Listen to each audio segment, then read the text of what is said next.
नमस्कार आप सभी का, कैसे हैं आप लोग? उम्मीद करते हैं आप लोग बहुत अच्छे होंगे। आज दूसरे दिन यानी कि डे 9 का जो टास्क है आपका, वो मैं देने जा रहा हूँ। जितने भी बच्चे पीजीएटी एंट्रेंस की तैयारी कर रहे हैं, वो अगर इस हिसाब से तैयार करेंगे तो आपका बहुत जल्दी सारी चीज़ें कंप्लीट हो जाएँगी सिस्टमैटिक तरीके से। 24 घंटे का टाइम है, कल आपको इतने बजे मैं फिर तीसरा टास्क दूँगा यानी कि डे 8 का। आज आपको तैयार करना है हिंदी में विलोम। विलोम से 2-3 सवाल आपके एमए, एमएससी के एंट्रेंस में आते हैं जो कॉमन पेपर होता है, और लॉ के एंट्रेंस में कम से कम 4 से 5 सवाल विलोम के रहते हैं, जो हिंदी का सेक्शन है। और जितने भी सेक्शन में हिंदी आती है वहाँ से विलोम पक्का पूछा जाता है, तो विलोम तैयार करिए। कम से कम 100 से 150 विलोम पढ़ डालिए। इसके बाद फिर आपको तय करना है इंग्लिश में एंटोनिम्स। पैसेज के साथ एंटोनिम्स आता है, वैसे भी एंटोनिम्स पूछा जाता है, तो उसको आप तैयार करिए।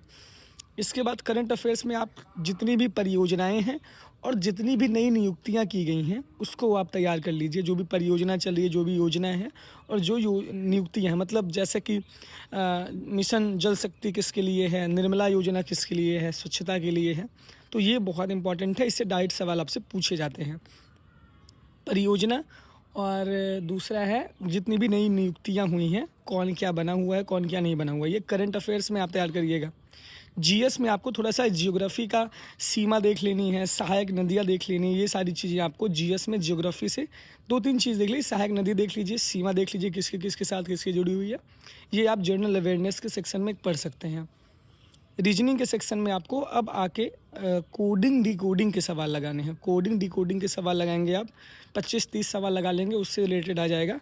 और ये कोडिंग डिकोडिंग, कल आपका टॉपिक था अल्फ़ाबेट से, आज कोडिंग और डिकोडिंग है।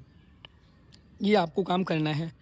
इसके बाद फिर जो एलएलबी के बच्चे हैं, एलएलबी के बच्चे जो है आज तैयार करें केस स्टडी, थोड़ा-सा और पढ़ लीजिए, क्योंकि 15-15 सवाल केस स्टडी के आते हैं। इधर इंडियन कॉन्स्टिट्यूशन से आपको 2-3 सवाल मिल जाएँगे और बीएनएस-वीएनएस से आपको हल्का-फुल्का पूछ लेंगे, बाकी 15 तो सवाल केस स्टडी से आते हैं। जी, आप तैयार करिए। और लॉ वाले बच्चे थोड़ा-सा जियोग्राफी सेक्शन को बड़ी तरीके से, वृहद तरीके से तैयार करेंगे आप। ये काम आपको करना है। एलएलएम के बच्चे बीएनएस पढ़ लें। उनके 7-8 सेक्शन हैं, हिंदू लॉ, मुस्लिम एक्ट, हिंदू एक्ट, तो ये सब एक-एक दिन करके वो डिवाइड करें। ऐसे पढ़िए और सब्जेक्ट पे फ़ोकस करिए। आज अपना दूसरा पार्ट उठाइए सब्जेक्ट का। तो जैसा कि हिंदी वाले बच्चे पढ़ सकते हैं, काव्य शास्त्र पढ़ सकते हैं, इकोनॉमिक्स वाले इंडियन इकोनॉमी पढ़ सकते हैं, स्टैट्स पढ़ सकते हैं, साइकोलॉजी वाले स्टैटिक्स, क्लिनिकल साइकोलॉजी पढ़ सकते हैं। तो ये सब अपने सेक्शन को आप डिवाइड करिए। मैथमेटिक्स वाले ज्योमेट्री पढ़ सकते हैं। तो ये सब आप करिए। ये डे 9 का टास्क है। कंप्लीट होगा ना, कमेंट बॉक्स में मैसेज करिए। Thank you.